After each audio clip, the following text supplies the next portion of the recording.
Assalamualaikum warahmatullahi wabarakatuh. Waalaikumsalam warahmatullahi wabarakatuh. Yang terhormat Ibu Riyadmi SPD AUD selaku Ketua KKG Gugus Kenanga.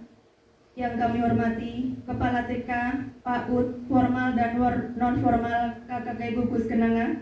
Yang kami hormati segenap guru TK, PAUD, formal dan non-formal Gugus Kenanga. Pertama, marilah kita panjatkan puji syukur kehadirat Allah Subhanahu wa Ta'ala yang telah memberikan rahmat, hidayah serta inayahnya kepada kita, sehingga pada kesempatan kali ini kita dapat berkumpul bersama di TK Mardisiwi Keberusan dalam acara pertemuan rutin KKG Gugus Kenanga. Marilah rasa syukur kita ikrarkan dengan kalimat tahmid, Alhamdulillahirabbil alamin. Salawat serta salam selalu kita haturkan kepada junjungan kita Nabi Agung Muhammad Sallallahu Alaihi Wasallam yang selalu kita nantikan syafaatnya dari dunia sampai yaumul qiyamah. Amin. Acara KKG Gugus Kenanga hari Senin tanggal 14 November tahun 2022 dimulai. Acara yang pertama yaitu pembukaan. Mari kita buka acara pada siang hari ini dengan bacaan basmalah bersama. Bismillahirrahmanirrahim. Acara yang kedua yaitu menyanyikan lagu kebangsaan Indonesia Raya, Mars PAUD dan Mars Purworejo. Hadirin kami mohon berdiri.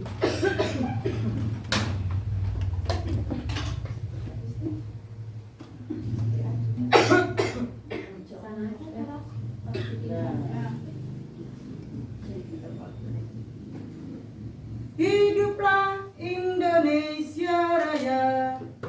Indonesia tanah airku, tanah tumpah darahku.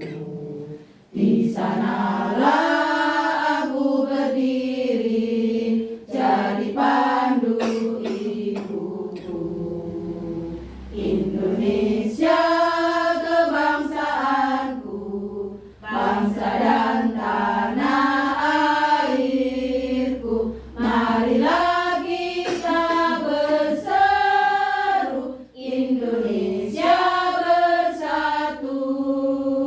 Hiduplah tanahku, hiduplah negeriku, bangsaku, rakyatku semuanya. Bangunlah jiwanya, bangunlah badannya untuk Indonesia Raya.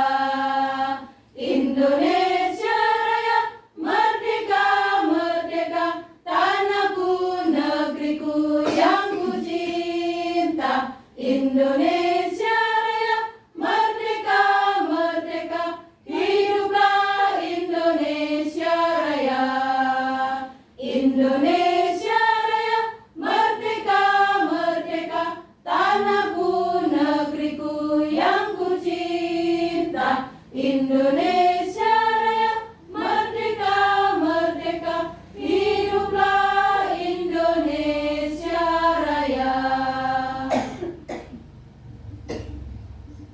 Masa depan cemerlang, Berikanlah pendidikan sejak usia dini untuk menyongsong masa depan Indonesia gemilang. Jadi anak Indonesia sehat, cerdas, ceria, dan berakhlak mulia. Masa depan cemerlang. Mari kita satu tekad, sukseskan program PAUD, mendidik dan mencerdaskan anak usia dini. Jadi anak Indonesia sehat, cerdas, ceria, dan berakhlak mulia. Masa depan cemerlang. ayo bangun cinta dan bangga Purworejo. Satukan langkah maju bersama, bersinergi dalam berkarya, penuh semangat bertanggung jawab, raih masa depan yang gemilang. Kota pejuang berbudaya, ramah santun pada sesama, tak kenal lelah tumbuh berkembang demi masyarakat sejahtera. Berakhlak religius, pedoman langkah kami, setia, tangguh dan unggul, niat dan tekad kami. Ayo bangun Purworejo, jadi idaman berdaya saing. Ayo bangun Purworejo, cinta dan bangga Purworejo. Ayo bangun Purworejo, jadi idaman berdaya saing. Ayo bangun Purworejo, cinta dan bangga Purworejo. Ayo bangun Purworejo, cinta dan bangga Purworejo.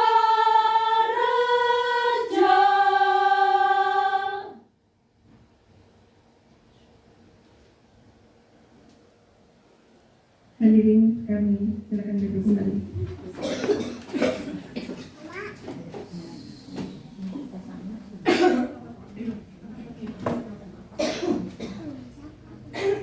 Hadirin yang kami hormati, merupakan acara berikut yaitu sambutan Ketua KKG Gugus Kenanga yang terhormat Ibu Riyatni SPD AUD.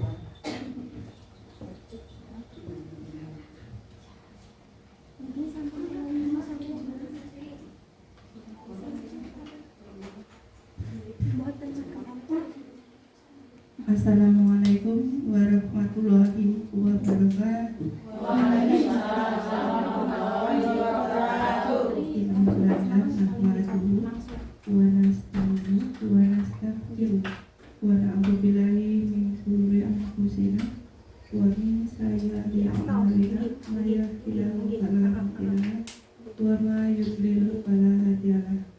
Asyhadu alla ilaha illallah wahdahu la syarika lah wa asyhadu anna Muhammadan abduhu wa rasuluh. Yang kami hormati ibu-ibu, kepala dan guru se-Gugus Kenanga. Yang pertama, marilah kita panjatkan puji syukur kehadirat Allah Subhanahu wa Ta'ala yang telah memberikan rahmat dan nikmat, terutama nikmat sehat pada kita semua, sehingga kita pada hari ini bisa melaksanakan KKG Gugus Kenanga dalam keadaan sehat walafiat. Tak lupa selawat dan salam senantiasa tercurah pada Nabi Agung Muhammad yang kita nantikan sahabatnya baik di dunia maupun di akhirat. Yang berikutnya, Ibu, kami ucapkan terima kasih atas kehadiran dengan semua menghadiri undangan KKG Gugus Kenanga. Untuk yang belum sempat hadir, semoga pada acara yang berikutnya bisa hadir. Untuk yang sakit, semoga segera sembuh. Dan untuk yang sedang punya urusan di luar sana, semoga acaranya juga lancar, tiada hal suatu apapun. Ibu-ibu yang kami hormati, untuk yang berikutnya, ibu-ibu untuk yang PMM semua sudah mikir dikerjakan, nggih? Iya. sudah sampai aksi nyata? Ada yang sudah. Ada yang sudah, Ada yang katanya sudah. baru topik 1. Ada yang sudah sukses? Belum. Oh, belum. Ya semoga nanti pelan-pelan bisa sukses ya Ibu ya. Yang berikutnya Ibu, kemarin hari Minggu tanggal 13 dalam rangka hari ulang tahun PGRI Kecamatan Pituru mengadakan jalan sehat. Ya. Kami ucapkan selamat bagi ibu-ibu yang mendapatkan hadiah door prize. Sepedanya dapat sini enggak? Tidak. Mesin cuci ya? Enggak. Oh enggak juga, payung. Lega kayaknya cuma hadiah yang hiburan. Hadiah hiburan. Hadiahnya hiburan, yang mudah-mudahan semua terhibur ya. Ya. Selanjutnya Ibu, terkait akreditasi untuk tahun 2022 yang kotak 6 sudah habis, dan alhamdulillah untuk yang dari formal semua sudah maju akreditasi. Alhamdulillah sekali. Tinggal TK Kalimati nggih, itu karena terkendala dengan belum punya gedung. Kita doakan semoga untuk tahun depan sudah mempunyai gedung, dan untuk TK formal 100% sudah akreditasi. Yang berikutnya Ibu, jangan lupa untuk yang non formal. Jangan ragu-ragu, ayo semangat. Ya. Kalau jalan masih punya banyak kendala, kerjasama dan minta tolong nyuwun waras sing sampun akreditasi. Sebenarnya akreditasi ini buatan angel Bu, biayanya juga tidak mahal.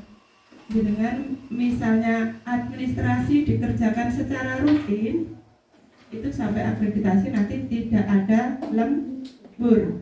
Nah, yang paling mengenakan sekarang itu kan yang ketika visitasi itu kan hanya di KBM-nya Bu. Jadi kita bisa santai, kita pembelajaran seperti biasa. Jadi orang tekan ya, namanya ditungguin asesor, ya tetap ada rasa tegangnya tetap ada. Tapi kita nikmati saja. Nanti kalau sudah ya sudah selesai. Yang berikutnya Ibu, sekarang kan hari Senin hari Senin. Kalau biasanya kan pakainya Bila karena hari ini bertepatan dengan tanggal 14, maka bajunya kemarin ada informasi dari dinas, seragamnya pramuka. Untuk yang belum pramuka nggak apa-apa, kecil hati, yang penting tetap semangat. Ibu-ibu yang kami hormati, Majen. Oke. Untuk yang selanjutnya,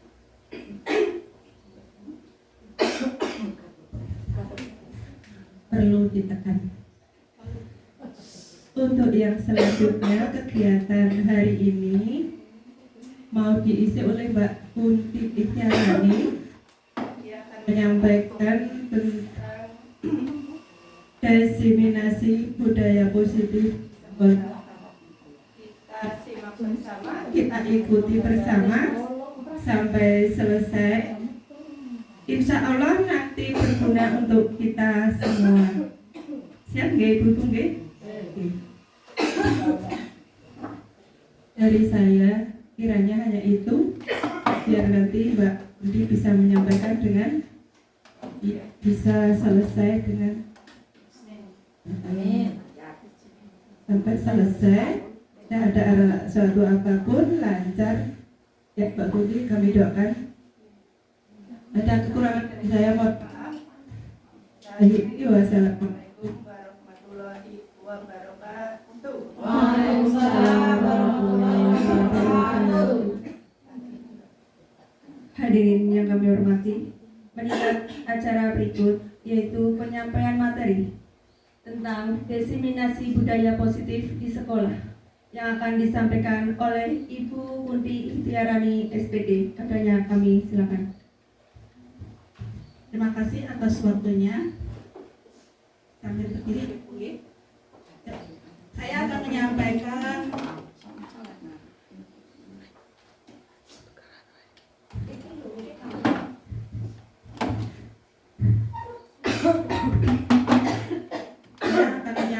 tentang diseminasi budaya positif di sekolah yang saya peroleh dari pendidikan guru penggerak ya. Monggo, kali sinambi Bu, monggo. Assalamualaikum warahmatullahi wabarakatuh. Waalaikumsalam warahmatullahi wabarakatuh. Terima kasih atas waktunya. Saya akan menyampaikan tentang diseminasi budaya positif di sekolah yang saya peroleh dari pendidikan guru penggerak yang selama 6 bulan ke depan. Doakan ya semoga lancar ya Bu. Sampai Mei 2023. Amin.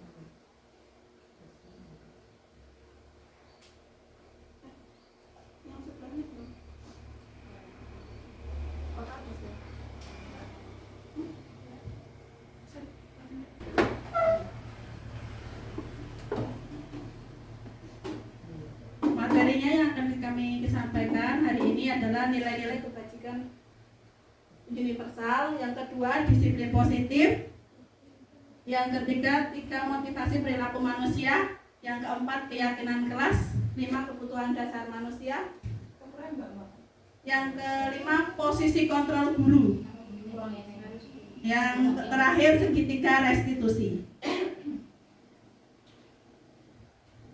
Sebelumnya kita bermain dulu ya. Masih semangat? Mana suaramu? La la la La la la la la la. Hore! Lagi masih kurang semangat. Yuk, biar gak ngantuk Bu ya. Yuk, mana suaramu? la la la la la la la la. Hore! Ya. Sekarang kita praktek tentang kontrol genggaman tangan. Coba cari pasangannya ibu-ibu, monggo dua-dua. Ya. Ibu, Bu Rustina bisa sama ini Mbak. Nah, oh sudah. Ganjil nih. Enggak apa-apa, saya kecil. Ya, nggak apa-apa namanya sama. Enggak apa-apa. Ya nanti Bu lihat nih sama saya tidak apa-apa ya. Ya nanti permainannya ini gak bergantian.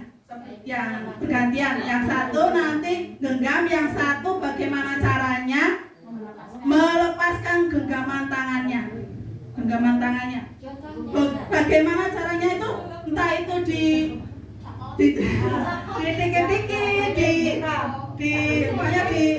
nah yang satu boleh mempertahankannya ya. Yuk sekarang mulai ya. Yuk boleh sama saya. Oh ya, sudah. Yuk siapa dulu? Terus makan ya.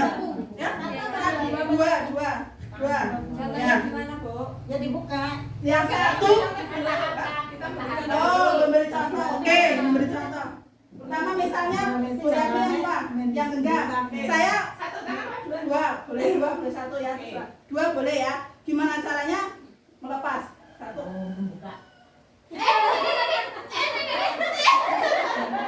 Nah seperti itu ya, nanti bergantian. Oke?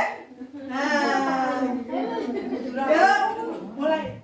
1 menit ya. 1, 2, 3, ayo.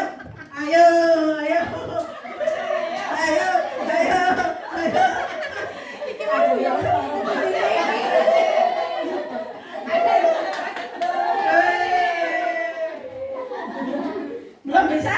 Yuk gantian, harus sudah gantian.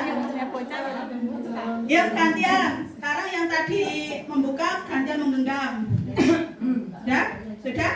Yuk 1, 2, 3, ayo. Ayo.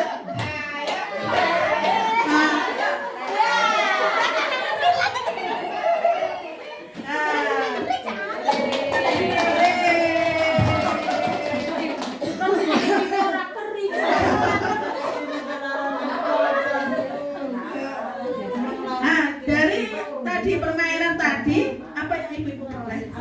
Senang. Yang kedua? Tawa.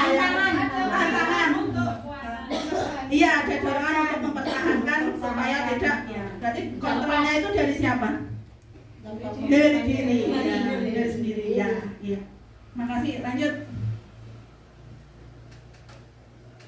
Nah, ini nilai-nilai kebajikan universal yang biasanya kita anut. Yang pertama itu ada profil pelajar Pancasila. Ibu-ibu hafal? Ya, boleh kita nyanyikan? Pelajar Pancasila beriman dan bertakwa pada Tuhan yang Esa dan berakhlak mulia, berkenegaraan global, gotong royong mandiri, kreatif dan bernalar kritis. Pinter. Itu pelajar profil pelajar Pancasila yang nilai-nilai yang kebajikan yang kita anut ya. Biasanya yang ada di RPP itu kan ada. Yang ini ada IBO primaris, ada rasa hormat, integritas, mandiri, menghargai, menghargai antusias, empati, pengetahuan, dan 9 pilar karakter. Dulu pernah kan 9 pilar karakter yang IHF ada, belum? Yang ada di SMK 1 apa 3 ya? Yang SMK 1 ya, yang IHF ya tuh. Seminar itu. Nah, ini yang seumur hidup, keterampilan seumur hidup. Nah, ini nanti bisa dicari di Google. Nanti kalau kurang tahu bisa tanya ke saya. Pokoknya yang biasanya dipakai ini profil pelajar Pancasila yang sekarang kita pakai. Lanjut, Mbak. Nah, ini disiplin menurut Ki Hajar Dewantara. Disiplin. Oh, maaf. Kurang maaf ya. Nanti saya ganti. Nah, menurut Ki Hajar Dewantara itu di mana ada kemerdekaan, disitulah harus ada disiplin yang kuat. Sungguh pun disiplin itu bersifat self-disiplin, yaitu disiplin kita dari diri sendiri. Mewajibkan kita dengan sekeras-kerasnya, tetapi itu sama saja. Sebab jikalau kita tidak cakap melakukan self-disiplin, wajiblah penguasa lain mendisiplinkan diri kita. Dan peraturan demikian itulah yang harus ada di dalam suasana yang merdeka. Nah, ini menurut Ki Hajar Dewantara. Sekarang disiplin menurut ibu-ibu bagaimana ya? Apa itu disiplin menurut ibu-ibu? Coba. Mematuhi aturan, terus tepat waktu. Ya berarti disiplin itu harusnya muncul dari diri sendiri atau dari luar diri sendiri? Dari diri sendiri. Iya, berarti muncul dari intrinsik ya, nilai intrinsik ya.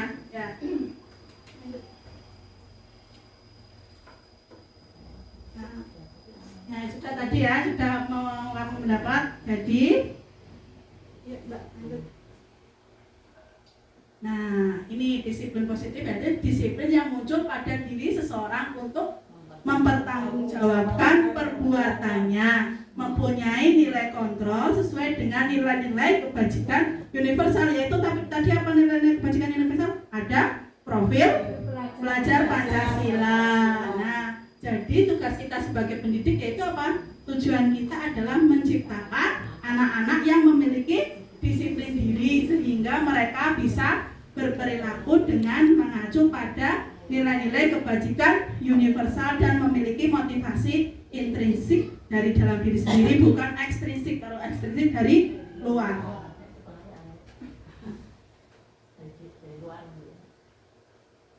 Nah, ini 3 motivasi perilaku manusia menurut Diane Goosen ya. Biasanya ini perilaku untuk disiplin itu dari yang pertama itu untuk menghindari ketidaknyamanan atau hukuman.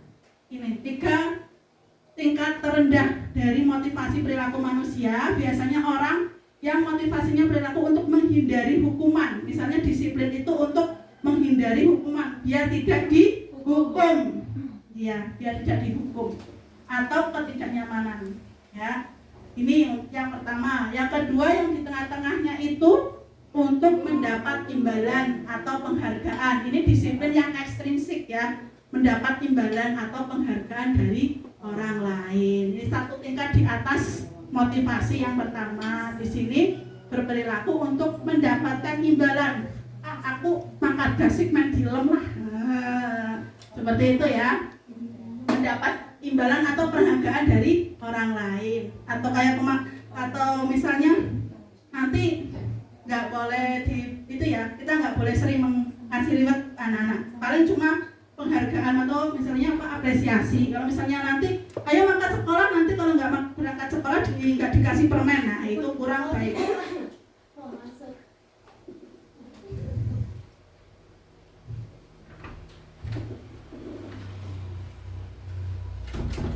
Ya,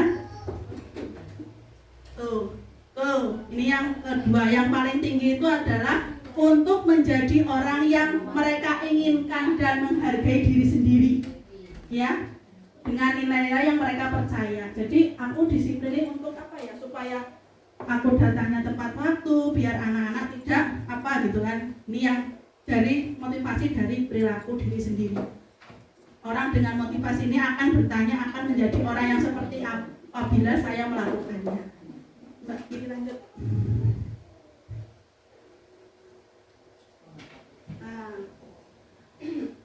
Mengapa tidak peraturan saja? Mengapa harus keyakinan kelas? Nah, ini untuk mendukung motivasi intrinsik kembali ke nilai-nilai atau keyakinan-keyakinan lebih menggerakkan seseorang dibandingkan mengikuti serangkaian peraturan-peraturan. Misalnya bedanya peraturan dengan keyakinan kelas itu, kalau peraturan itu bersifat negatif. Misalnya dilarang berlari-lari atau dilarang apa atau jangan gitu.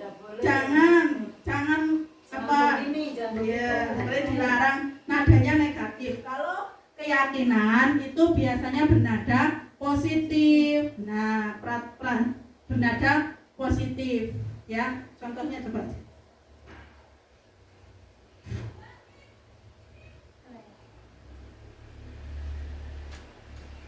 Nah, ini ya, pertama itu skema budaya positif. Nah, ini peraturan kelas dulu. Peraturan kelas misalnya tata tertib kan biasanya banyak yang dilarang, terus apa gitu kan?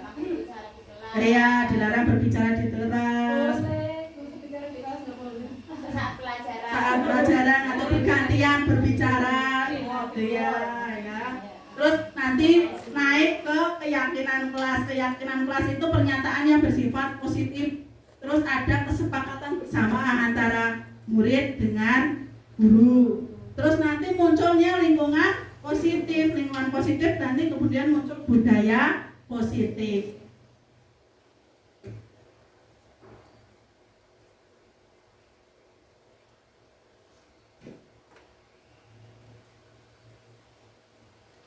Nah, ini keyakinan kelas ya, nilai-nilai apa itu keyakinan kelas ya, nih nilai-nilai keselamatan atau kesehatan. Inilah yang kita sebut sebagai suatu keyakinan, yaitu nilai-nilai kebajikan universal yang disepakati secara tersirat dan tersurat lepas dari latar belakang suku, negara, bahasa maupun agama. Ini keyakinan, misalnya tanggung jawab, itu keyakinan kelas, tanggung jawab, terus apa ya, empati. Nah, itu keyakinan kelas. Nanti pernyataan keyakinan kelasnya boleh merapikan mainannya sendiri. Nah, itu pernyataan keyakinan kelas atau kalimat keyakinan kelas.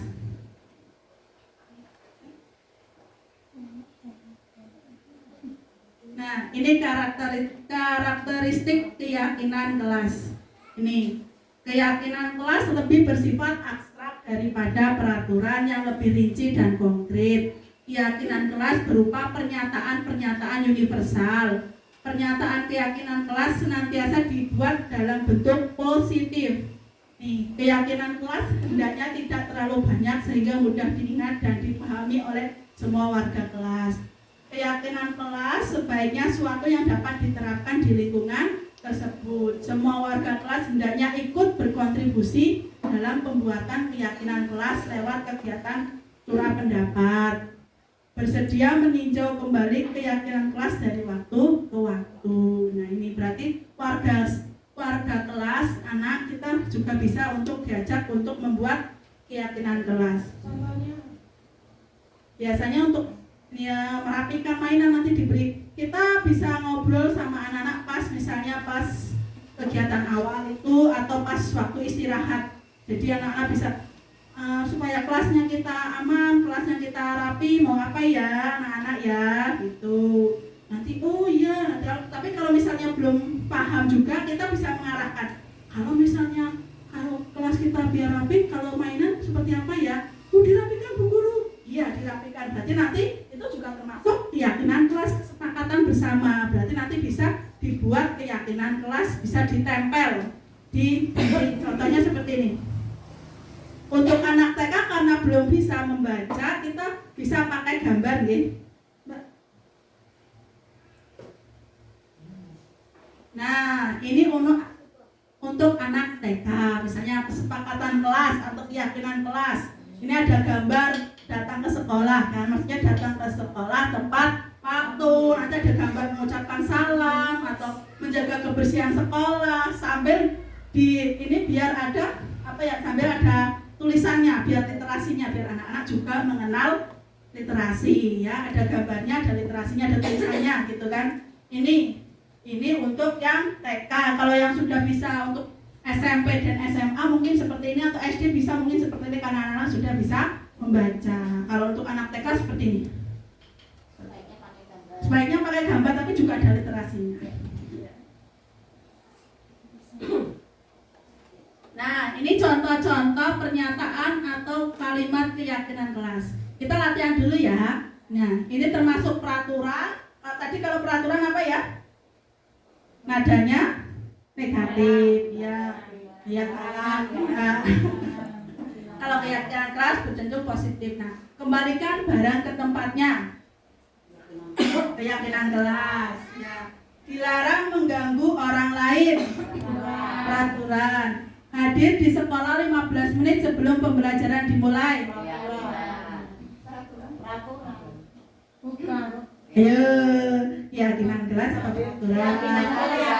Ya, ya. Karena sudah sepakat ini 15 menit. Ya. Dilarang melakukan kekerasan, pergantian atau menunggu giliran. Keyakinan berjalan pelan di kelas atau keyakinan. Ah, pintar-pintar. Ini sebelum kita menangani anak, kok bisa anak kadang ini ya.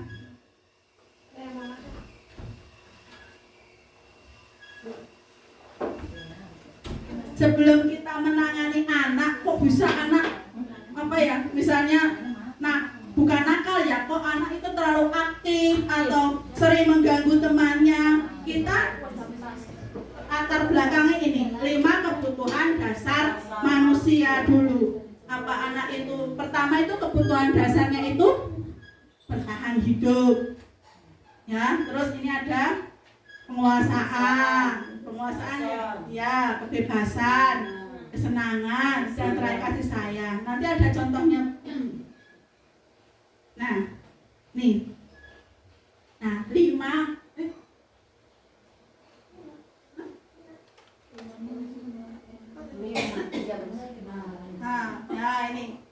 ini ada video bisa bisa didengarkan. Ini 5 kebutuhan dasar untuk menangani anak-anak yang istilahnya terlalu aktif atau apa ya.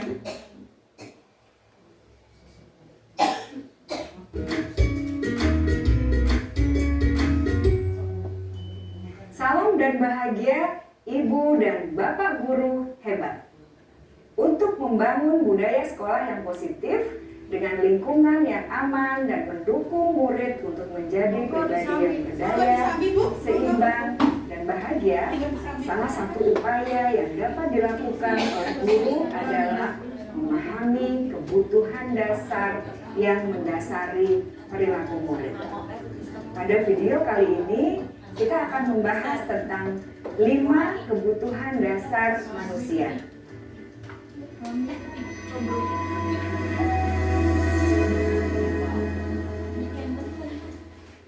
Ki Hajar Dewantara dalam salah satu kutipannya menyatakan, kita ambil contoh perbandingannya dengan hidup tumbuh-tumbuhan. Seorang petani dalam hakikatnya sama kewajibannya dengan seorang pendidik yang menanam padi misalnya. Hanya dapat menuntun tumbuhnya padi.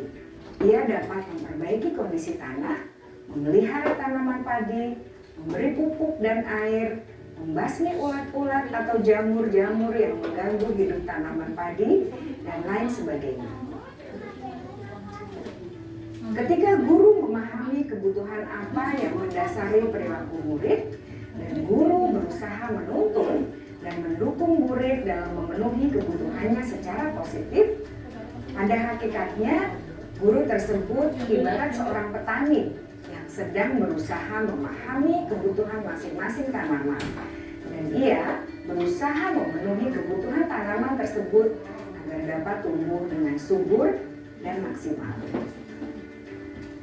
Dr. William Glasser, seorang psikiater dari Amerika Serikat, menyatakan bahwa seluruh tindakan manusia memiliki tujuan tertentu, yaitu memenuhi kebutuhan dasarnya.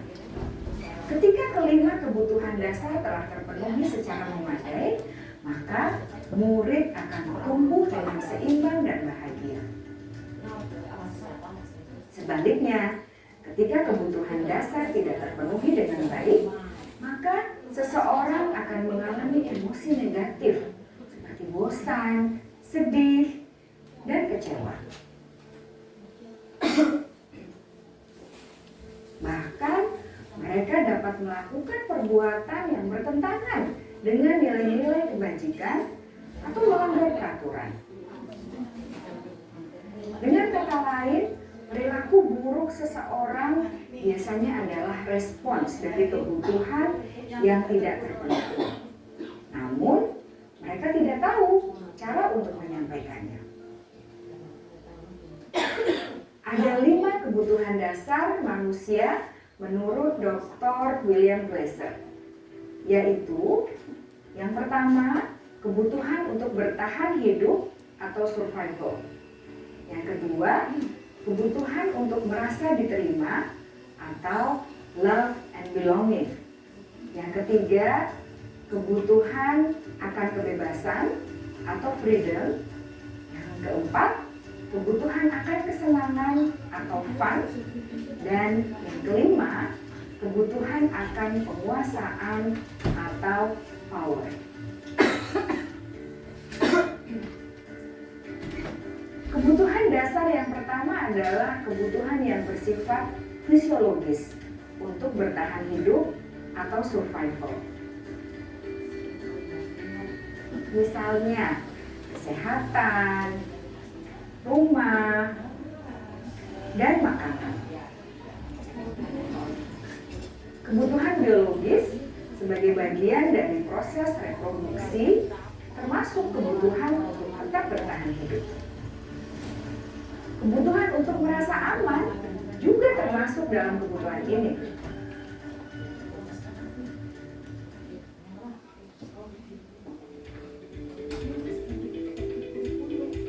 Agar murid dapat belajar dengan baik, kebutuhan mereka akan rasa aman, pangan, sandang, dan papan harus terpenuhi. Bagaimana mungkin mereka dapat belajar dengan baik bila mereka datang ke sekolah dengan perut yang lapar atau bila rumah mereka kebanjiran?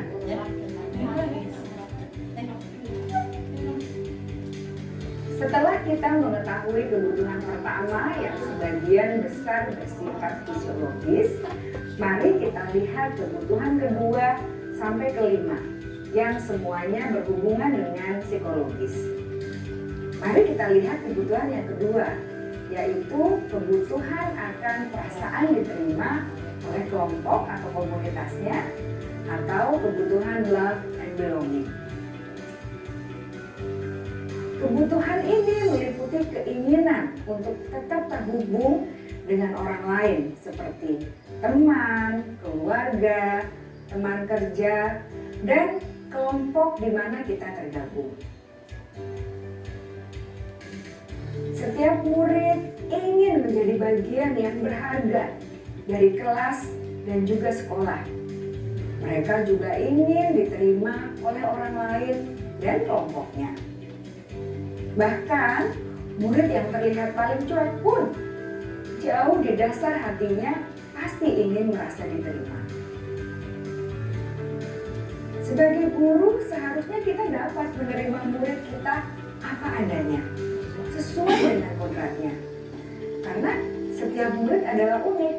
Mereka memiliki kekuatannya masing-masing, sehingga guru seharusnya bisa menciptakan kesempatan untuk murid berkolaborasi dan memiliki ikatan emosi satu sama lain. Murid-murid yang memiliki kebutuhan yang besar untuk merasa diterima, biasanya mereka belajar karena suka pada gurunya, dan mereka juga suka bekerja dalam kelompok. Kebutuhan yang ketiga adalah kebutuhan akan kebebasan atau kebutuhan membuat pilihan. Murid harus diberi kesempatan untuk membuat pilihan dan bertanggung jawab atas pilihan yang mereka telah ambil. Memberi mereka kebebasan bukan berarti membiarkan mereka melakukan apa saja yang mereka mau, melainkan lebih memberi mereka kesempatan untuk membuat pilihan, menyuarakan pendapat mereka dengan percaya diri, dan memberi mereka kesempatan untuk mencoba hal-hal yang baru. Pembelajaran dengan metode yang beragam dan menarik juga akan memenuhi kebutuhan murid tentang kebebasan ini. Pembelajaran berdiferensiasi, di mana guru menyediakan beberapa jenis tugas yang bisa dipilih oleh murid sesuai minat mereka, sangat baik untuk mengembangkan murid menjadi lebih mandiri dan memiliki motivasi internal.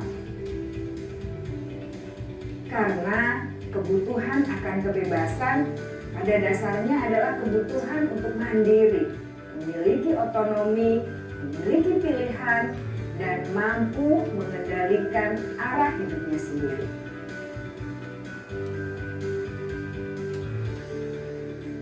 Kebutuhan yang keempat adalah kebutuhan akan kesenangan. Bayangkan Bapak Ibu, hidup tanpa rasa senang. Betapa menyedihkannya. Glasser menghubungkan kebutuhan akan kesenangan dengan belajar. Jangan sepelekan kebutuhan murid untuk merasa senang di kelas. Sebagai guru, jangan ragu-ragu untuk dengan sengaja memasukkan kegiatan yang menyenangkan dalam kelas. Murid-murid dengan kebutuhan dasar kesenangan yang tinggi ingin menikmati apa yang mereka lakukan. Mereka juga konsentrasi tinggi saat mengerjakan hal-hal yang disenangi.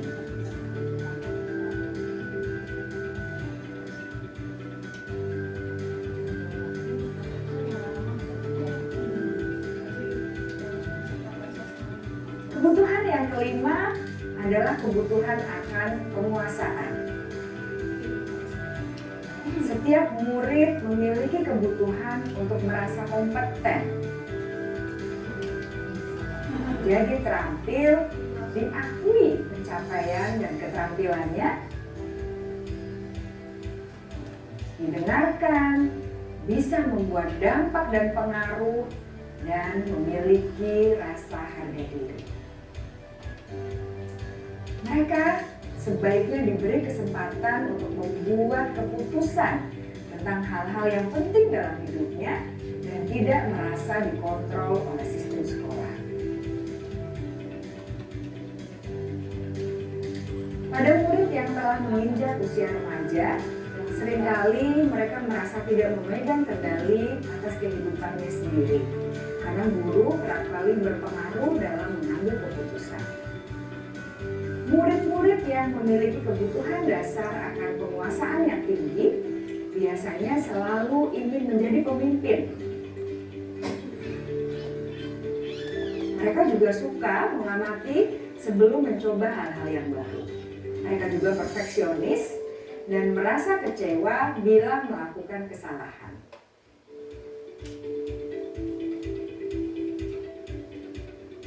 Ibu dan Bapak guru sangatlah penting bagi kita untuk mengetahui kebutuhan dasar murid-murid, agar kita memahami alasan dibalik sikap dan tingkah laku mereka. Bila murid berperilaku buruk atau melanggar peraturan, sehingga tindakannya tidak sesuai dengan nilai-nilai kebajikan, maka guru harus mencari tahu alasan yang mendasari tindakan tersebut dan kebutuhan apa yang belum terpenuhi. Melalui percakapan dengan guru dalam pendekatan disiplin positif, murid dapat diajak untuk bersikap reflektif dalam mengenali kebutuhan-kebutuhan yang berusaha mereka penuhi dan mendasari tindakan mereka. Jika guru mengabaikan perilaku buruk murid-murid, maka perilaku tersebut akan berpengaruh pada suasana kelas yang kurang kondusif dan akan berpengaruh pada tujuan dari pendidikan itu sendiri. Ibu, Bapak guru hebat, mari kita menjadi guru yang lebih baik dengan memahami kebutuhan dasar murid-murid kita dan senantiasa membimbing mereka untuk menjadi pribadi yang berdaya, seimbang, dan bahagia. Salam dan bahagia, Ibu dan Bapak guru hebat.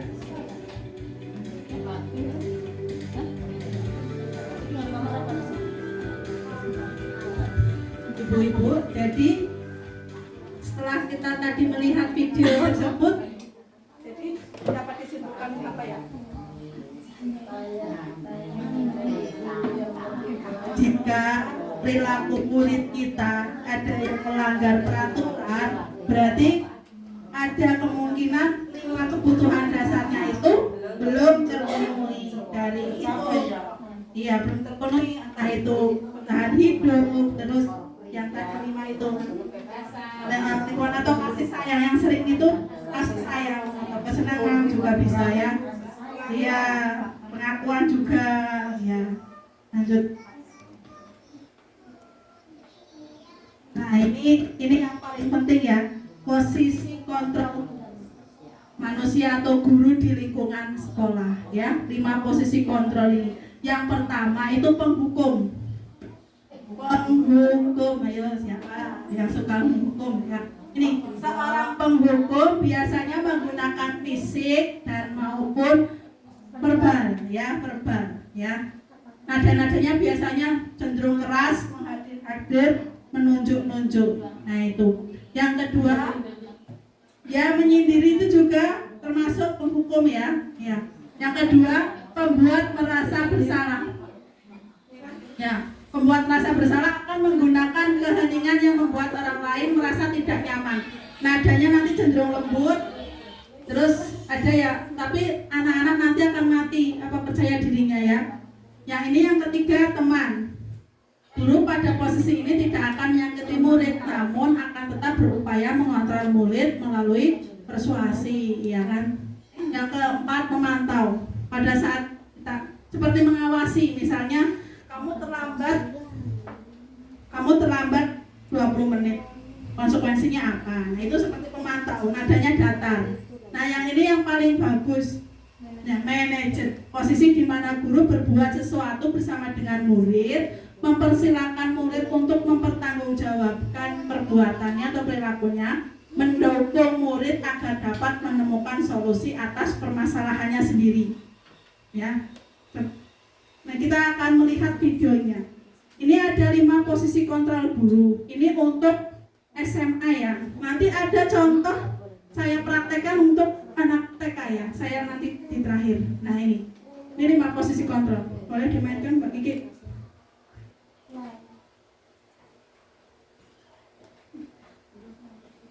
Kita lihat ya. Kita biasanya di lembaga atau di TK atau di PAUD ini kita memposisikan diri kita sebagai apa?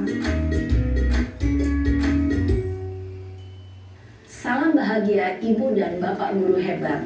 Dalam penerapan disiplin positif restitusi, salah satu program yang dikembangkan adalah 5 posisi kontrol. 5 posisi kontrol dalam restitusi adalah proses perjalanan seorang pendidik agar dapat mengenali dirinya.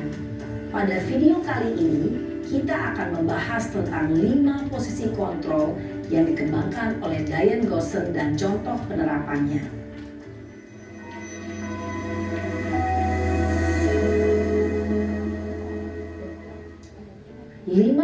kontrol itu adalah 1. Posisi penghukum. 2. Posisi pembuat merasa bersalah. 3. Posisi teman. 4. Posisi pemantau atau monitor. Dan 5. Posisi manajer. Untuk lebih memahami kelima posisi tersebut, mari kita saksikan kasus Naren yang terlambat hadir 20 hari di sekolah dan melihat bagaimana kelima posisi kontrol dalam menghadapi masalah tersebut. Ini nanti ada 5 posisi kontrol guru. Mohon diperhatikan. Ya. Apakah kita seperti ini? Kita introspeksi bersama-sama.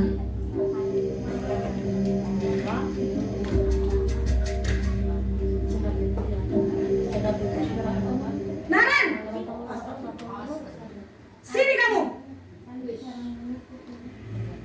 Selamat pagi, Bu. Selalu terlambat. Kamu deh, pasti terlambat. Maaf, Bu. Saya Apa? Apa coba? Alasan kamu apa lagi? Kapan sih kamu tidak terlambat? Malas sekali ya kamu jadi anak. saya Dasar pemalas. Gak kapok-kapok sih kamu. Sudah berapa kali terlambat? Sana, kamu keliling lapangan basket 2 kali. kenapa saya harus keliling lapangan basket, Bu? Kenapa? Kamu melawan ibu? Berani-beraninya jawab. Sudah terlambat, masih berani jawab pula. Sekarang, keliling lapangan basket 5 kali sekalian. Biar kapok. Cepat. Pergi sana ke lapangan basket. Posisi penghukum biasanya berbicara dengan nada tinggi, menghardik, menunjuk-nunjuk, menyakiti, dan menyindir. Hukuman bisa berupa fisik maupun psikis. Ibu dan bapak guru hebat. Dampak yang terjadi pada murid ketika guru berada pada posisi penghukum adalah murid cenderung akan memberontak, bahkan menyimpan dendam.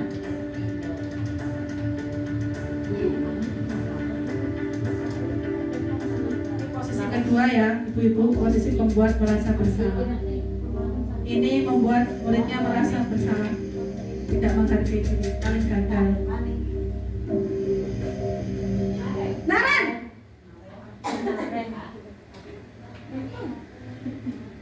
Selamat pagi, Bu. Naren. Kamu kenapa terlambat lagi, nak? Ya Tuhan, Naren. Kamu senang ya bikin ibu susah ya? Kalau kamu terlambat lagi, nanti ibu yang ditegur bapak kepala sekolah, nak. Disangka ibu tidak bisa membina kamu. Duh, gimana ini? Maaf, Bu. Duh, Gusti Naren. Kamu suka ya kalau ibu ditegur bapak kepala sekolah? Terus, sekarang ibu harus tulis apa ini di buku absen? Ini kamu sudah sering terlambat loh. Ibu harus apa coba? Maaf, Bu. Maaf sekali. Ya sudah, lain kali jangan bikin ibu susah lagi ya nak ya. Ibu tidak akan kuat lagi kalau kamu begini terus. Bisa jantungan kalau ibu ditegur bapak kepala sekolah. Sana cepat ke kelas. Maaf ya, Bu. Maaf sekali. Posisi pembuat rasa bersalah berbicara dengan nada tenang, cenderung lembut. Namun kata-kata yang diutarakan membuat murid merasa menjadi orang yang gagal, memandang buruk dirinya sendiri, merasa tidak berharga, dan tidak sanggup membahagiakan orang lain. Ketika guru mengambil posisi pembuat rasa bersalah, murid akan menganggap dirinya yang bersalah dan ia akan menyimpan emosi negatif tersebut di dalam dirinya.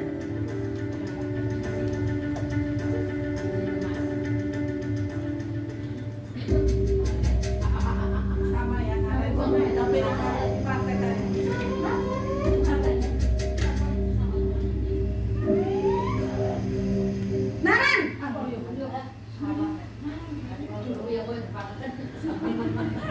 Selamat pagi, Bu. Wah, sudah jam berapa ini nak? Terlambat lagi ya sayang. Iya, Bu. Habis ibu saya lupa bangunkan saya, Bu. Kamu malah menyalahkan ibu kamu. Kamu bukannya anak yang larinya paling kencang. Kok terlambat sih?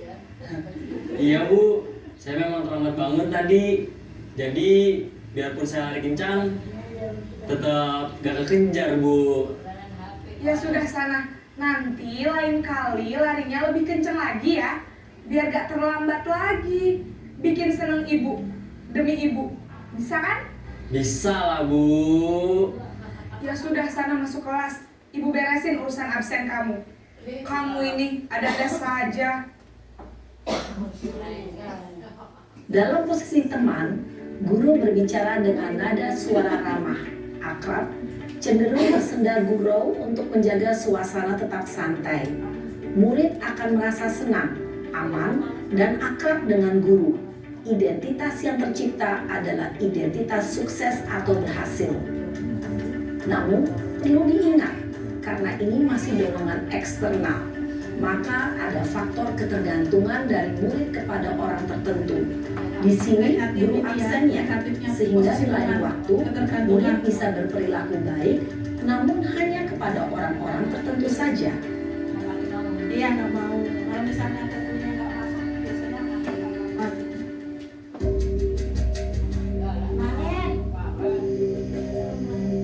Ini posisi pemantau, cenderung adanya data.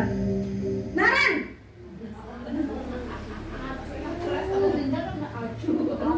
Selamat pagi, Bu. Naren, apa peraturan sekolah kita tentang jam berapa kita harus masuk sekolah, nak? Kita harus di sekolah jam 7, Bu. Iya betul, sekarang sudah jam 7.20. Naren sudah tahu konsekuensinya jika terlambat hadir. Paham, Bu. Saya harus tinggal kelas pas jam istirahat selama 20 menit. Iya benar, konsekuensinya demikian. Jadi nanti jam 9.30 pas istirahat, kamu harus tinggal di kelas, kerjakan tugas tambahan untuk ketertinggalan kamu, ya? Baik, Bu. Posisi pemantau mengandalkan penghitungan atau data untuk mengontrol murid. Guru mengarahkan murid berdasarkan peraturan dan konsekuensi. Seorang pemantau menunjukkan bahasa tubuh dan ekspresi wajah yang datar dan cenderung formal. Ini terakhir posisi manajer yang paling bagus ini.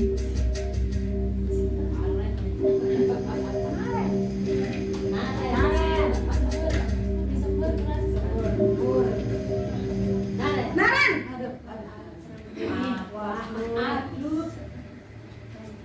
Selamat pagi, Bu. Selamat pagi, Naren. Maaf, Bu. Saya terlambat. Iya, sekolah masuknya jam 7, sekarang sudah jam 7.20. Jadi sekarang bagaimana ini, Naren? Maaf, Bu. Saya lupa setel alarm saya semalam. Baiklah, menurut kamu, keyakinan sekolah yang mana yang perlu kamu tingkatkan? Menghargai diri sendiri dan orang lain mungkin ya, Bu. Setuju. Jadi, apakah Naren meyakini prinsip saling menghormati tersebut? Iya, Bu. Saya meyakininya. Apakah Naren bersedia memperbaiki masalah keterlambatan ini? Bersedia, Bu. Bagaimana kamu akan perbaiki masalah keterlambatan ini? Saya akan coba untuk tidak lupa menyetel alarm saya, Bu. Baik, kalau Naren lupa menyetel alarm di rumah, ada orang yang kira-kira bisa bantu mengingatkan tidak? Ada, Bu. Kakak saya, Kak Emma. Ada lagi selain Kak Emma? Selain Kak Emma, ada ibu saya. Baik, jadi yang mengingatkan Naren adalah Kak Emma dan ibu kamu ya? Kira-kira akan mulai start alarm kapan nih, Naren? Setelah pulang sekolah, akan segera saya lakukan. Baik, jadi Naren akan setel alarm untuk bangun besok pagi dan akan diingatkan oleh kakak dan ibunda Naren ya. Ada lagi yang mungkin perlu dilakukan, Naren? Agar tidak terlambat bangun lagi. Tidak ada, Bu. Baik, Naren. Terima kasih untuk kerjasama kamu. Sekarang kamu perlu kembali ke kelas untuk belajar. Baik, Bu. Terima kasih. Posisi manajer adalah posisi kontrol yang disarankan untuk membimbing murid memiliki sikap disiplin yang positif, yaitu murid yang mandiri, bertanggung jawab, dan dapat memecahkan masalah. Tujuan dari posisi ini adalah agar murid dapat berefleksi atas tindakannya. Guru akan dengan tulus memberikan pertanyaan-pertanyaan bermakna, sehingga membuat murid dapat belajar dari kesalahannya dan mencari sebuah solusi untuk menyelesaikannya. Ibu dan Bapak guru hebat, setelah mengamati adegan kelima posisi kontrol tadi, kira-kira posisi mana yang paling ideal? Posisi mana yang dapat menunjang motivasi intrinsik murid? Ya, tentu posisi manajer. Posisi ini memang posisi ideal yang ingin dituju setiap pendidik. Pada posisi inilah, guru dapat menerapkan disiplin positif yang berpihak pada murid, yang memerdekakan murid.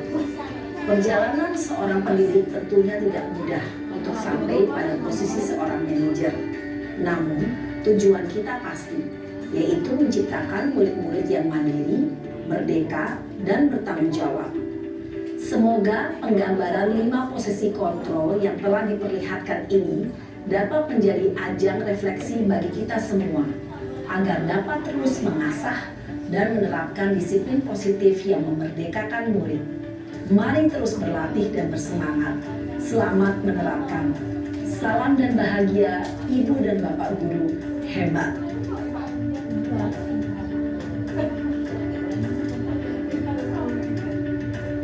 Ibu tadi posisi kontrol guru ya. Lanjut kita latihan ya, latihan ada kalimat-kalimat nanti tebak. Ini posisi kontrol mana? Nah ini. Yang pertama, saya kecewa sekali dengan kamu. Posisi apa ini? Saya kecewa sekali dengan kamu. Pembuat merasa bersalah ya, pinter. Kamu selalu terlambat, cepat dari lapangan. Oh ya. Jika kamu meyakininya, apakah kamu bersedia memperbaikinya? Manajer, pinter. Ayo bantulah demi bapak ya, demi ibu ya. Nah, pinter. Kamu melanggar.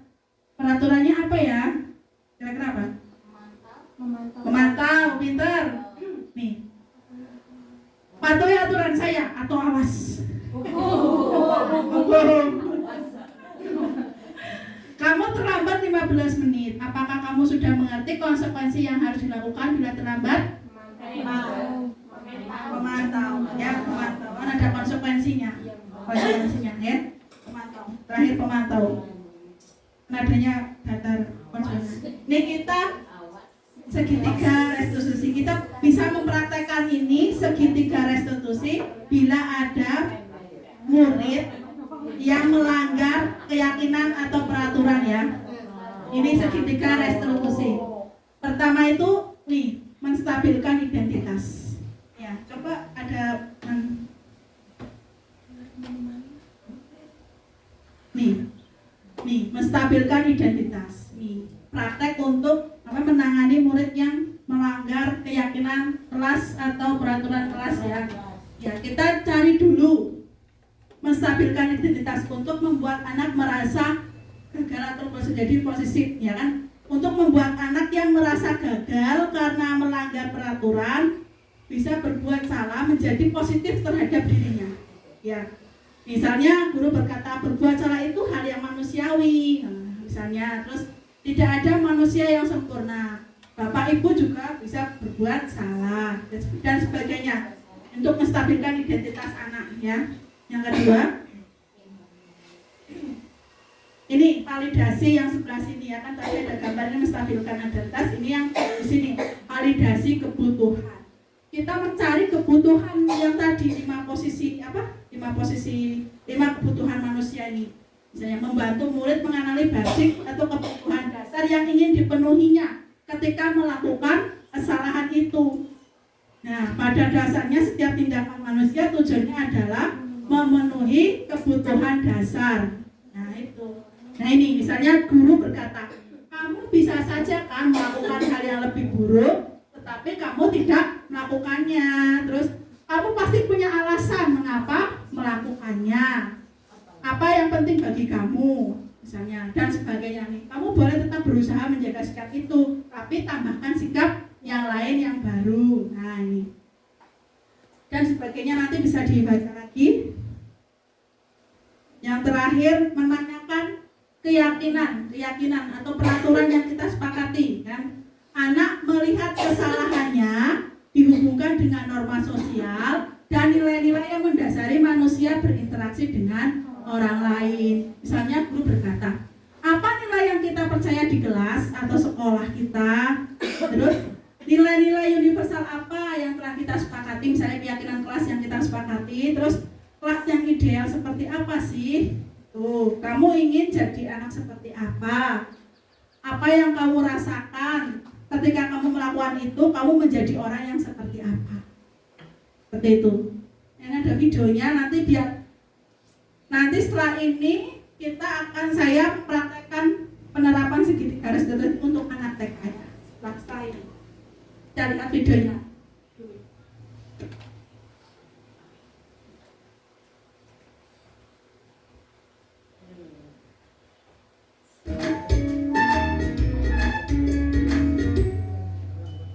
Salam dan bahagia Ibu dan Bapak Guru Hebat. Pada video kali ini kita akan membahas tentang salah satu program disiplin positif yang diterapkan di lingkungan sekolah yang dikenal dengan nama restitusi.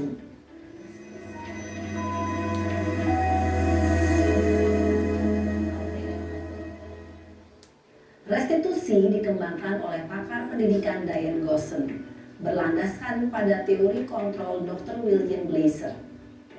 Segitiga restitusi adalah suatu proses dialog yang dijalankan oleh guru atau orang tua agar dapat menghasilkan murid yang mandiri dan bertanggung jawab. Pada saat guru di posisi manajer, aspek yang dikembangkan pada murid adalah motivasi intrinsik, sehingga penanaman nilai-nilai kebajikan dapat tumbuh dan berkembang menjadi suatu kebiasaan positif yang akhirnya membentuk karakter murid. Proses dialog ini terdiri dari 3 langkah yang digambarkan pada ketiga sisi pada segitiga restitusi. Sisi pertama adalah menstabilkan identitas. Sisi yang kedua adalah validasi tindakan yang salah. Dan sisi yang ketiga adalah menanyakan keyakinan. Ibu dan Bapak Guru, berikut ini akan ditunjukkan bagaimana seorang guru berada dalam posisi manajer menggunakan penerapan segitiga restitusi. Ini contohnya untuk kasus SMA ya. Ini sudah bisa agak nalar itu kan. Ini contohnya. Nanti setelah ini ada dari TK, dari saya yang menerapkan. Siang Sarah. Siang Pak. Sudah lama nggak ketemu Sarah? Kenapa hari ini ada di sini? Kesel Pak, kesel banget. Masa aku dikatain tukang fitnah Pak? Ya aku marah lah. Aku balik katain Eka di depan kelas. Kesel banget. Oh begitu. Ya pasti kamu marah dan kesal. Bapak juga akan marah apabila ada yang menuduh Bapak seperti itu. Kemudian pada saat itu kamu mau melakukan apa? Ya saya langsung ngatain Eka lah Pak. Kesel banget. Saya bentak-bentak dia depan teman-teman lain. Oh begitu. Pasti kamu melakukan seperti itu karena suatu alasan tertentu, bukan? Iyalah, masa saya diam saja Pak? Ya saya bela diri lah. Masa saya dituduh tukang fitnah? Ya wajar lah. Mempertahankan harga diri itu sesuatu yang penting buat kamu. Untung kamu tidak bertindak lebih gegabah lagi. Hanya membentak-bentak. Iya Pak. Saya masih bersabar dan hanya membentak saja. Sudah gemes padahal. Saya pasti bela diri lah. Ya pasti ya. Tapi kamu memilih untuk tetap bertahan dan bersabar. Kamu memilih untuk tidak berbuat lebih parah lagi, bukan? Iya. Nah, sekarang coba kita lihat lagi tindakan kamu yang bentak-bentak Eka di kelas. Tindakan kamu itu kira-kira sesuai dengan keyakinan kelas atau prinsip kamu tidak? Enggak lah Pak. Capek Pak jadi pemarah. Jadi keyakinan atau prinsip mana yang kurang sesuai dengan keinginan kamu? Ya, saya sebenarnya sangat menghargai orang lain.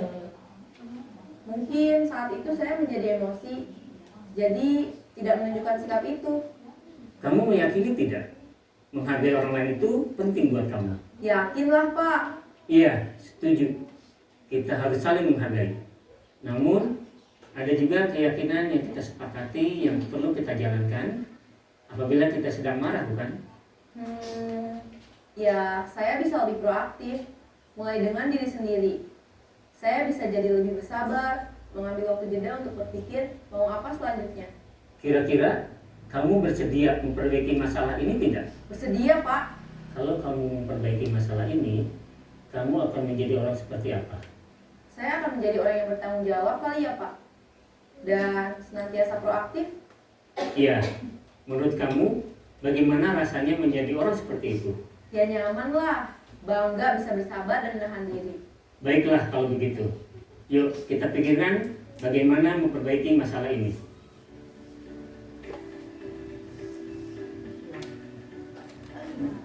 Ini untuk kasus Ibu SMA ya. dan Bapak Guru Hebat, baru saja kita menyaksikan contoh bagaimana seorang guru berada dalam posisi manajer menggunakan penerapan segitiga restitusi. Mari kita bahas satu persatu. Pada sisi pertama, menstabilkan identitas berdasarkan pada prinsip bahwa membuat kesalahan adalah bagian dari proses pembelajaran. Sisi pertama dari segitiga ini berperan menggeser identitas murid dari identitas gagal ke identitas sukses. Murid yang sedang bertingkah laku yang tidak pantas atau menarik diri saat itu sedang mengalami identitas gagal. Bila kita mengkritiknya, maka posisinya tidak akan berubah. Kita bisa mengajukan pernyataan-pernyataan ini. 1. Membuat kesalahan sesuatu yang wajar. 2. Manusia tidak ada yang sempurna. 3. Kita bisa memperbaiki masalah ini. 4. Saya tidak menanyakan kesalahannya. Saya lebih fokus bagaimana memperbaiki masalah ini. 5. Apakah saat ini kamu tengah menjadi orang yang baik untuk dirimu sendiri? Pada sisi kedua, validasi tindakan yang salah berlandaskan pada prinsip bahwa setiap perilaku berupaya memenuhi suatu kebutuhan tertentu.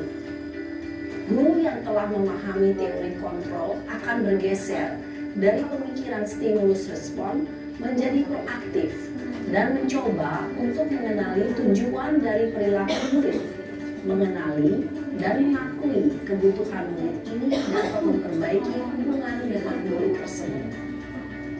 Pernyataan atau pertanyaan bisa disampaikan dengan nada suara tidak menghakimi atau memojokkan, sehingga dapat mengembalikan murid pada posisi positif. 1. Kamu bisa saja bertindak lebih gegabah lagi dari ini. 2. Kamu bukan melakukannya tanpa suatu alasan tertentu. 3. Kamu melakukannya karena mempertahankan sesuatu yang penting bagimu. 4. Mungkin kamu bisa mempelajari suatu perilaku baru yang lebih efektif. Bersediakah kamu mempelajarinya? Selanjutnya, kita akan simak sisi terakhir, yaitu menanyakan keyakinan. Teori kontrol menyatakan bahwa pada dasarnya kita termotivasi secara intrinsik. Pada saat perilaku yang salah telah divalidasi dan identitas sukses telah stabil, maka murid telah siap mengaitkan keyakinan-keyakinannya dengan tindakannya yang salah dan pemikirannya telah bergeser ingin menjadi orang yang dituju. Pertanyaan-pertanyaan ini dapat mengaitkan keyakinan-keyakinan yang dianggap murid. 1. Sebagai keluarga atau kelas, apa yang kita yakini? 2. Nilai-nilai apa yang telah kita sepakati? 3. Seperti apa gambaran sebuah kelas yang ideal bagi kamu? 4. Kamu ingin menjadi orang seperti apa?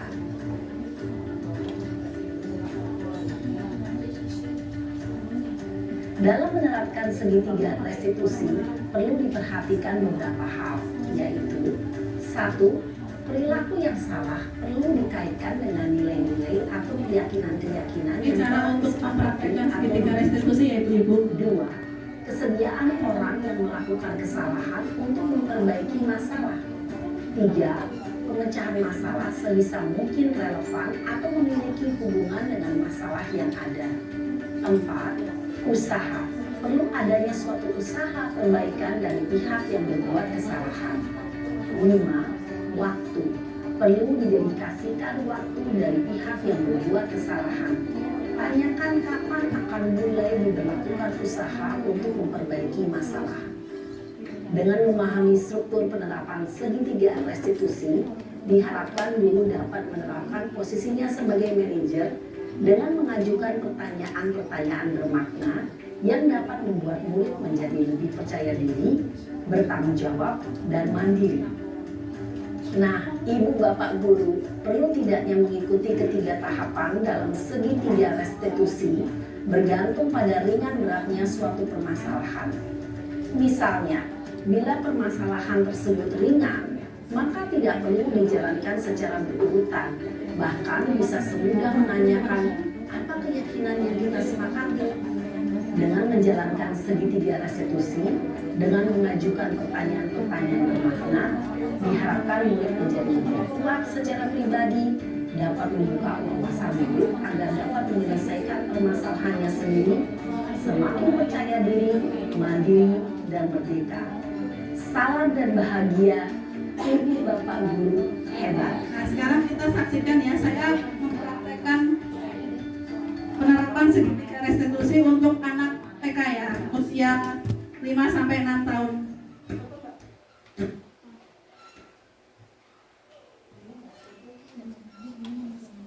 Nih. Ada sinyal ya?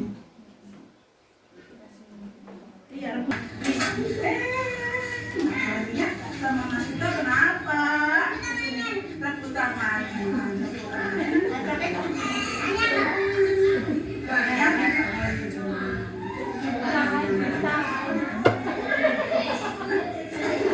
Oh, masih ingin main? Iya, apa kalau masih ingin main? Kalau ingin main, tidak apa-apa. Tapi nanti kalau misalnya ini berebut, bagaimana ya? Rusak mainannya, rusak. Terus kalau misalnya rusak, mainannya seperti apa? Hah? Tidak bisa? Tidak bisa dimainkan lagi. Tidak bisa dimainkan lagi. Kalau misalnya tidak berebutan, bagaimana ya? Barangnya maksudnya mainan yang lain. Mainan yang lainnya. Berarti harus apa ya? Iya, janji sama Bunda. Anak mau berjanji? Iya. Besok cita-citanya mau jadi apa sih? Barangnya sama Mas Dinta? Mau jadi polisi kalau barangnya? Oh, jadi Bu Guru tanya lagi, kalau besok mainan harusnya apa ya? Bergantian. Janji sama Bu Guru? Iya. Pas sama Bu Guru? Pintar-pintar semua. Terima kasih ya. Iya. Ini contoh ya, contoh penerapan yang untuk anak usia TK. Mungkin seperti ini kalimat-kalimat yang dipakai itu sederhana saja. Misalnya ada anak yang mainan, kita dekati, kita tanyakan kenapa mainannya berebutan, atau kenapa ini kenapa, seperti itu. Nanti dengan kalimat-kalimat sederhana bisa dipraktekkan untuk anak-anak yang ada di kita ya, di lembaga masing-masing ya, TK atau di pos PAUD. Bagaimana, ada yang mau bertanya? Ketinggalan. Mainan yang lain sudah maaf ya, lupa ya, anak-anak kan seperti itu ya, jadi lupa semua mainannya ya, ditinggal mainannya di depan. Iya, sudah tidak rebutan lagi. Sudah terakhir ini kita refleksi ya, refleksi. Ini yang paling penting dari tadi ibu-ibu datang ya, ibu-ibu datang ke sini dan dari apa yang tadi saya sampaikan ya, hal baru apa yang akan mengubah paradigma saya yang saya dapatkan hari ini.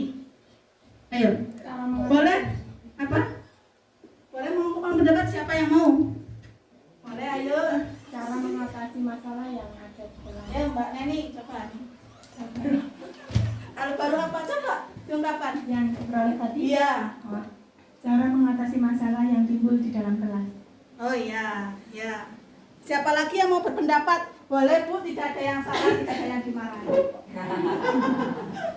Ayo, siapa? Sudah? Ya. Yang kedua, nih, perasaan apa yang muncul selama mengikuti sesi ini, khususnya mengenai makna disiplin dan motivasi intrinsik. Tadi ada 3 motivasi kan? Ya. Perasaannya seperti apa hari ini? Ya. Coba Mbak Novi, ya, silakan. Perasaan yang muncul adalah perasaan bersalah selama ini yang sudah kita lakukan sebagai pendidik. Saya 3 tahun menjadi pendidik tidak tahu apa itu manajer, apa itu hukuman, apa itu dan lain sebagainya.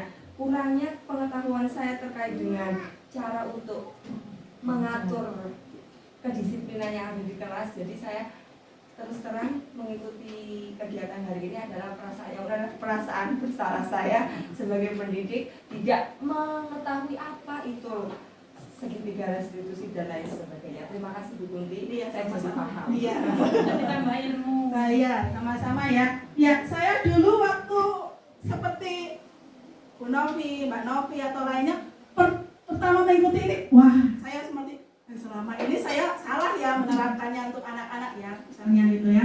Ternyata juga memberi reward atau misalnya, ayo masuk, nanti kalau nggak masuk saya kasih permen ya. Itu nggak bagus ya. Itu tidak bagus. Nanti anak-anak nanti disiplinnya akan disiplin yang ekstrinsik yang dari luar. Nanti ketergantungan, anak diberi permen. Besok kalau nggak diberi permen nggak mau masuk sekolah. Nah, seperti itu ya. Iya. Kita boleh memberi penghargaan tapi keseluruhan. Misalnya tepuk tangan semuanya gitu, atau hari ini sudah belajar bersama-sama Bu Guru udah baik semua ya, tepuk tangan, itu boleh. Kalau misalnya cuma satu nanti nah 1, 2 itu tidak memberikan reward tapi ada tapinya. Iya, boleh kan? Boleh kalau ada tapinya misalnya ya. Memberikan reward kalau untuk pancingan boleh 1 atau 2 kali cuma ini, tapi dari awal diberitahu misalnya kamu mau masuk ke kelas nanti Bu Ros kasih permen tapi cuma sekali ini saja ya, lain besok masuk kelas lagi kalau sudah diberi permen, nah itu boleh ya 1 atau 2 kali, tapi kalau 1 kali ya, tapi kalau misalnya ketergantungan biar rugi barang gurunya kan.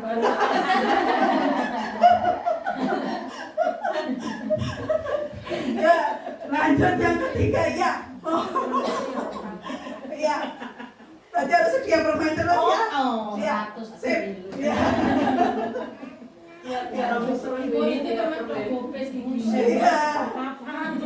Nah, sekarang saya tanya jujur ini. Peran pendidik seperti apa yang saya telah lakukan sebelum mengikuti ini kegiatan ini? Kalau saya dulu sebelum dapat ini saya posisinya mungkin membuat merasa bersalah. Sama. Saya kalau mungkin penghukum ya paling cuma kata-katanya, tapi enggak sih kalau misalnya kalau anak TK galak-galak orang Kalau besok ada masuk. Misalnya Mas Jidan, kenapa kamu seperti ini? Bantu Bu Guru ya, kasihanlah Bu Guru. Nah itu sudah membuat merasa bersalah. Itu saya jujur seperti itu. Kalau ibu-ibu biasanya posisinya apa ya? Iya, sama. Oh sama ya. Tidak beda jauh. Tidak beda jauh ya. Paling nggak memantau. Iya, paling nggak memantau. Tapi kalau untuk anak TK sulit ya. Untuk memantau. Iya. Kebanyakan merasa bersalah. Iya. Kalau ini kok kamu kayak gini terus itu Terima kasih ya sama Bu Rosa itu sudah masuk ya. Jujur bisa dengan kegiatan lain ini dengan masalah lain bukan terlambat, misalnya anak menuang gelas apa airnya bercecer kan jadi pemasok air. Iya. Nah, sekarang ini dengan itu sudah masuk ya pemantau ya.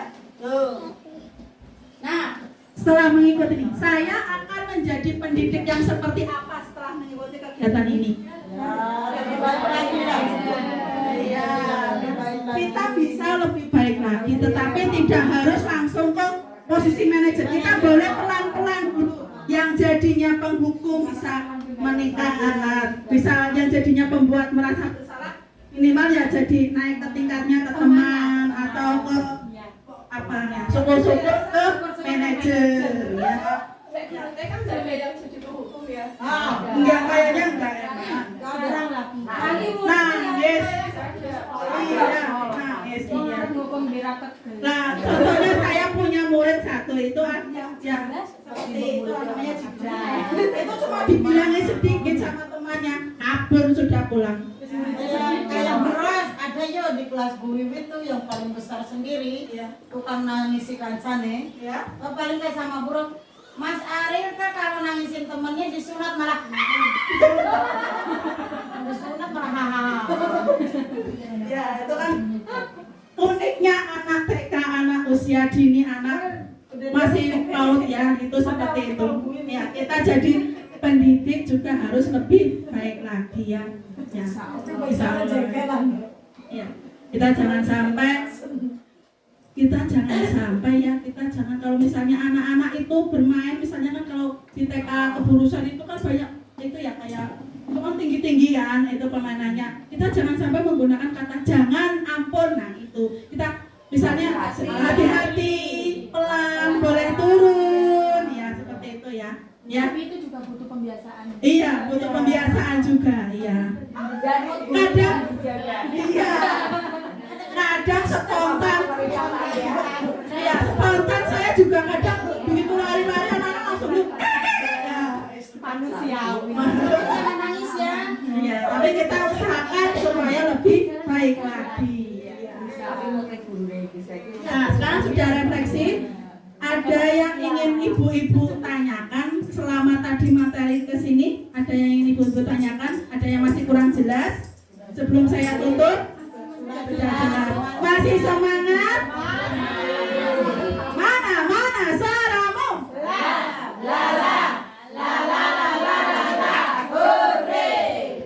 Mana guru yang hebat? Ini guru yang hebat. Yang mana? Yang ini. Di mana? Di sini. Kalau tidak hebat, rugi api. Jadi pulang dari sini boleh dipraktekkan ini ya. Ya, terima kasih. Sama-sama. Terima kasih. Terima kasih kembali. Wassalamualaikum warahmatullahi wabarakatuh. Waktu saya kembalikan ke pembawa acara. Terima kasih. Terima kasih. Ya. Itu pemantau, ya kan karena ada konsekuensi misalnya. Iya. Ancaman juga boleh itu seperti hukum boleh misalnya tak lapor ke ibu saja ancaman. Iya. Iya. Itu termasuk posisi penghukum. Kalau misalnya anaknya takut, ya itu. Kalau anak TK, anak usia dini ya, untuk mempraktekkan seperti ini kan namanya juga anak usia dini ya, usia yang mencoba-coba. Kita bisa mempraktekkan seperti ini. Misalnya tadian Rania dan Dita bisa berhubungan. Nanti besok lagi masih seperti itu lagi. Namanya juga anak usia dini karena masih pikirannya itu masih pendek, dia masih ke tahap egosentris. Jadi dia itu memenuhi kebutuhannya sendiri, egonya sendiri. Nah, itu mut-mutan ya. Kita sebagai guru ya harus bagaimana caranya untuk itu seperti itu. Jadi iya, jangan bosan-bosan mempraktekannya. Iya, ya. Nanti yang ngeyel dapat apa bacanya Bu? Ini di depan kelas Itu juga termasuk posisi pembentuk walaupun nggak kata-katanya kasar, tapi kan membuat anak merasa malu, minder. Nah, itu termasuk posisi menghukum. Ini Bu, ini anak kamu. Oh, Itu nggak hadiah permen yang kan dia kan namanya dia tahu kalau nanti tak kasih hadiah ya Bu. Kalau ya nak. Lah, enggak lah. ya itu termasuk posisi penghukum walaupun adanya tidak tapi kan membuat malu anak. Misalnya berdiri di depan kelas, buka kaki kan sudah membuat malu anak gitu ya. Itu termasuk posisi itu. Ada yang ditanyakan lagi? Sudah? Ya, sudah. Saya tutup ya. Wassalamualaikum warahmatullahi wabarakatuh.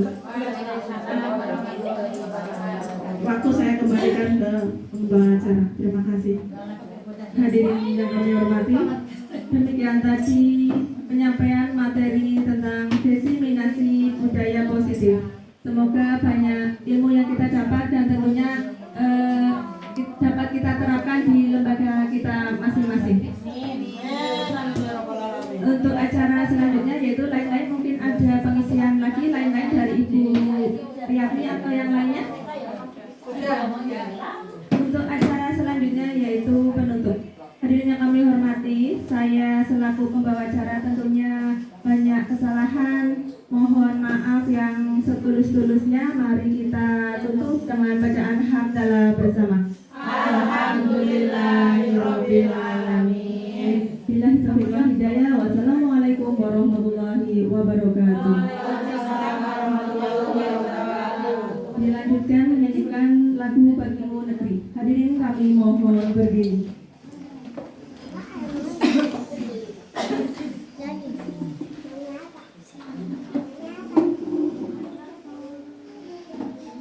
Bagimu negeri, jiwa raga kami. Padamu negeri, kami berjanji. Padamu negeri, kami berbakti. Padamu negeri, kami mengabdi. Bagimu negeri, jiwa raga kami.